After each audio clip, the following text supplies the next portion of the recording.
माननीय Shri Raghav Chadha 10 minutes. Sir, budget सिर्फ हिसाब किताब नहीं होता sir, it is also an audit of our priorities. ये बताता है कि देश में किसे रिलीफ मिलेगा, किसे वेट करने के लिए कहा जाएगा और किसे एडजस्ट करने के लिए कहा जाएगा। Sir, I rise to speak not on abstract numbers today but on everyday anxieties of Indians. The title of my speech is I do not oppose, I rise to propose. First, I propose joint filing of income tax return. Sir, Bharat का income tax structure individual based income tax वसूलता है, जिसके चलते regardless of your marital status पति पत्नी अलग अलग income कमाते हैं, इनकम टैक्स भरते हैं और इनकम टैक्स रिटर्न फाइल करते हैं। उनकी इनकम को क्लब नहीं किया जाता, एग्रीगेट नहीं किया जाता। इस वजह से डुअल इनकम कपल्स, जिसमें पति पत्नी दोनों पैसा कमाते हैं, इनकम कमाते हैं, उनको सेपरेटली टैक्स किया जाता है, जबकि उनके लॉन्ग टर्म इन्वेस्टमेंट्स शेयर्ड हैं, हाउस होल्ड के खर्चे शेयर्ड हैं, फाइनेंशियल रिस्पॉन्सिबिलिटी शेयर्ड है, चाइल्ड केयर कॉस्ट शेयर्ड है, तमाम लिविंग एक्सपेंसेस शेयर्ड हैं। दुनिया के कई देशों में सर पति पत्नी को एक इकोनॉमिक यूनिट की तरह रिकॉग्नाइज किया गया और joint filing of income tax का प्रावधान दिया गया। लेकिन भारत में खर्चे स्पाउसेस शेयर करते हैं, लेकिन जब इनकम टैक्स भरने की बात आती है तो इनकम टैक्स डिपार्टमेंट दोनों को स्ट्रेंजर्स करार देता है। मैं आपको उदाहरण के माध्यम से समझाना चाहूंगा। सर, समझिए कि दो परिवार हैं, एक ही शहर में रहते हैं, एक ही कंपनी में नौकरी करते हैं। एक परिवार है जो 20 लाख रुपए कमाता है साल का, दूसरा परिवार भी 20 लाख रुपए कमाता है। स्कूल की fees, rent, grocery, medical bill सब समान है, लेकिन इनकम टैक्स अलग अलग। जैसे कि एक पति पत्नी है, राहुल और ऋचा, दोनों काम करते हैं। राहुल साल का 10 लाख कमाता है, ऋचा भी साल का 10 लाख कमाती है। इनकी कुल इनकम 20 लाख रुपए। क्योंकि 12 लाख रुपए तक की रिबेट पर एसएससी इनकम टैक्स देता है, तो ना राहुल को इनकम टैक्स भरना पड़ता है क्योंकि उसकी आमदनी भी 12 लाख से कम 10 लाख है, और ना ही ऋचा को इनकम टैक्स भरना पड़ता है क्योंकि उसकी आमदनी भी 12 लाख से कम है, यानी कि हाउस होल्ड का टैक्स जीरो। दूसरा परिवार है नमन और नेहा। नमन साल का 20 लाख रुपए कमाता है और नेहा ने अपनी नौकरी छोड़ दी। वो घर पर बच्चे का ध्यान रखती है, माता पिता की जो बूढ़े हो गए उनका ख्याल रखती है।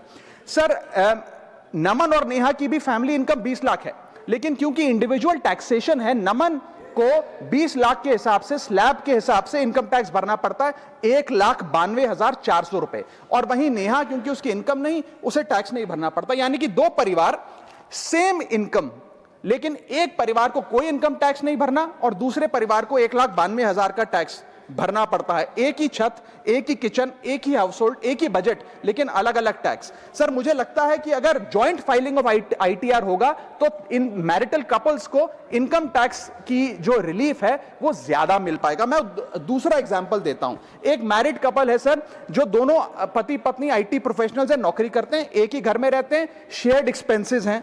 पति 18 लाख रुपए साल का कमाता है, पत्नी 6 लाख रुपए साल का कमाती है, यानी कि कुल इनकम दोनों की 18 जमा 6 24 lakh.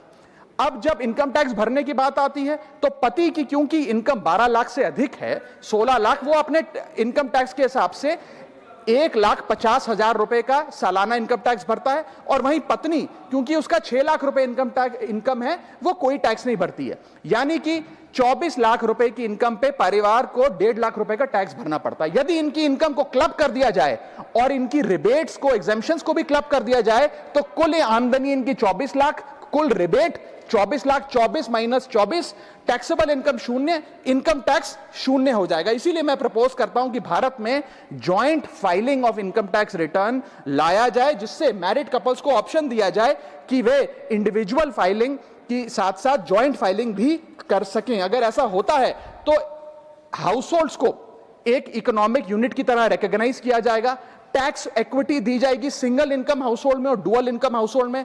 Third, single income earner को अनयूज्ड एग्जेम्पशन अपने स्पाउस की यूज करने का मौका मिलेगा।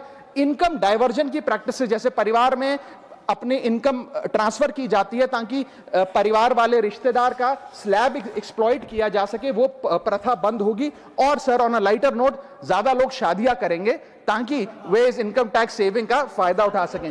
सर, इंटरनेशनल कंपैरिजन मैं करना चाहूंगा। यूनाइटेड स्टेट्स, जर्मनी, फ्रांस जैसे देशों में जॉइंट आईटीआर का सिस्टम लागू है। सर, हमारा इनकम टैक्स स्ट्रक्चर कंपनियां रिकॉग्नाइज करता है, पार्टनरशिप रिकॉग्नाइज करता है, कॉर्पोरेशन रिकॉग्नाइज करता है, यहां तक कि हिंदू अनडिवाइडेड फैमिली को एज एन एसएससी रिकॉग्नाइज करता है। लेकिन हमारे समाज का मोस्ट फंडामेंटल इकोनॉमिक यूनिट, एक न्यूक्लियर फैमिली, पति पत्नी को as one single economic unit recognise नहीं करता, जो करना चाहिए। Sir, my second submission is I propose remove tax on disability pension on armed forces. Sir, एक सैनिक जब बॉर्डर पर गोली खाता है तो या तो वो शहीद हो जाता है, या यदि वो बच जाता है तो उसके शरीर का कोई अंग वो खो देता है, डिसेबल हो जाता है। इसके चलते सरकार उसे डिसेबिलिटी पेंशन देती है। ये कोई एहसान नहीं है, ये इनाम नहीं है, ये मुआवजा है, क्योंकि उसने देश की रक्षा करते हुए अपना एक अंग खो दिया, अपनी एक चीज, अपनी जीवन, अब वो एक रिड्यूस्ड क्वालिटी ऑफ लाइफ जिएगा। लेकिन विडंबना है कि आज हम इस डिसेबिलिटी पेंशन पर भी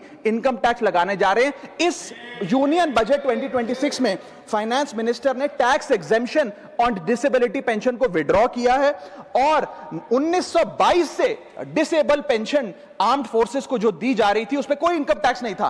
पहली बार 1922 से लेके आज तक कोई इनकम टैक्स नहीं लगा, लेकिन अब हम उस पर इनकम टैक्स लगाने जा रहे हैं, जो कि ठीक नहीं है। मैं आपको एक उदाहरण के माध्यम से समझाना चाहूंगा। एक सोल्जर जो 20 साल का जब था, उसने भारतीय फौज को ज्वाइन किया। 25 साल सर्विस करने के बाद एक्सट्रीम कंडीशंस में उसने दिवाली बंकर में मनाई, ईद बॉर्डर पे मनाई, क्रिसमस के दौरान पेट्रोलिंग करी, अपने बच्चों के बर्थडे, अपनी मैरिज एनिवर्सरी, सुख दुख के मौके सब मिस किए।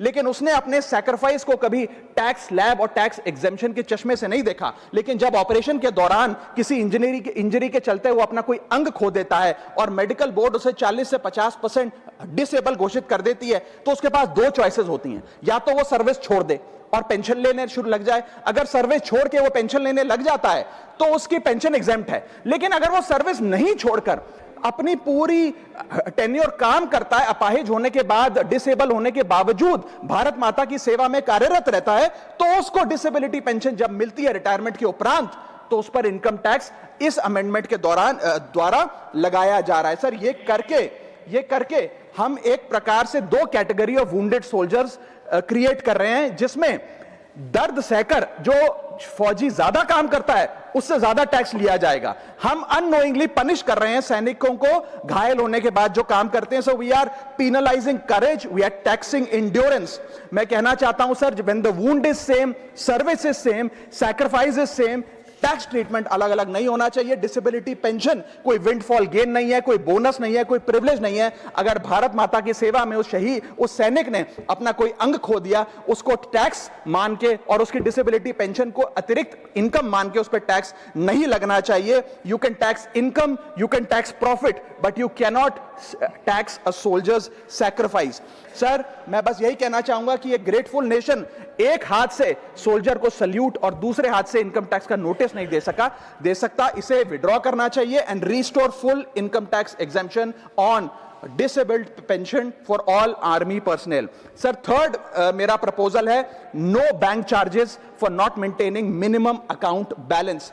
अभी सरकार ने कुछ ही दिन पहले लोकसभा में जवाब देते हुए बताया कि पिछले 3 वित्तीय वर्षों में, फाइनेंशियल ईयर 22-23, 23-24, 24-25 में कुल मिलाकर बैंकों ने 19,000 करोड़ रुपए, आपने ठीक सुना सर, 19,000 करोड़ रुपए minimum account balance penalty bank account holder से वसूली है। ये सबसे स्मॉलेस्ट अकाउंट है, सबसे पुअरेस्ट बैंक अकाउंट होल्डर्स हैं, और इनका क्राइम क्या था कि इनके अकाउंट में मिनिमम अकाउंट बैलेंस नहीं था। जहां पब्लिक सेक्टर बैंक्स ने इन 3 सालों में 8,000 करोड़ और प्राइवेट सेक्टर बैंक ने 11,000 करोड़ रुपए वसूल। मैं आपको एक उदाहरण देना चाहता हूं सर। फर्ज करिए एक मजदूर जो 500 रुपए की दिहाड़ी कमाता है रोज, वो कई हफ्ते महीने सेव कर 6,000 रुपए इकट्ठा करता है, बैंक में खाता खोलता है बड़ी हिम्मत करके और 6,000 रुपए जमा करता है। एक दिन कुछ महीनों बाद जब आपदा आती है, उसके घर में कोई बीमार हो जाता है, तो वो 6,000 में से 2,000 रुपए विड्रॉ कर लेता है अपने खर्चे के लिए, बचे 4,000 रुपए। लेकिन बैंक कहता है कि कम से कम 5,000 रुपए का मिनिमम अकाउंट बैलेंस होना चाहिए। उस बेचारे गरीब को तो पता नहीं। जब वो 6 महीने बाद अपने ये 4,000 रुपए भी बैंक से लेने जाता है, तो पता लगता है कि 100 रुपए प्रति महीना के हिसाब से पिछले 6 महीने में बैंक ने 600 रुपए काट लिया। अब उसे बैंक 4,000 नहीं, मात्र 3,400 रुपए देकर चलता करता है। सर अब आप सोचिए उस गरीब के लिए 600 रुपए की अहमियत, और बैंकों की हालत यह है कि कई बार तो ये चार्ज लगा लगाकर आपका बैलेंस नेगेटिव में पहुंचा देते हैं। इतना तो आपने जमा नहीं कराया जितना वो आपसे वसूल लेते हैं। Sir, poor persons balance falls below the minimum level, the bank should not treat this as a crime। मैं समाप्त कर रहा हूं sir, bank account are meant to give financial security. ये हमें फाइनेंशियल सिक्योरिटी की जगह आज फाइनेंशियल स्ट्रेस देते जा रहे हैं, और एक बैंकिंग सिस्टम को हमने ऐसी व्यवस्था में तब्दील कर दिया है जिसमें पॉवर्टी को पनिश किया जाता है। मैं समाप्त कर रहा हूं, आधे मिनट में खत्म कर दूंगा sir. Sir, if we want 16 minute है। हाँ, मैं समाप्त कर रहा हूं। इफ वी वांट पार्टी में से कटेगा। हाँ, मैं खत्म कर रहा हूं, कोई नहीं, 1 मिनट फालतू ले लूंगा सर।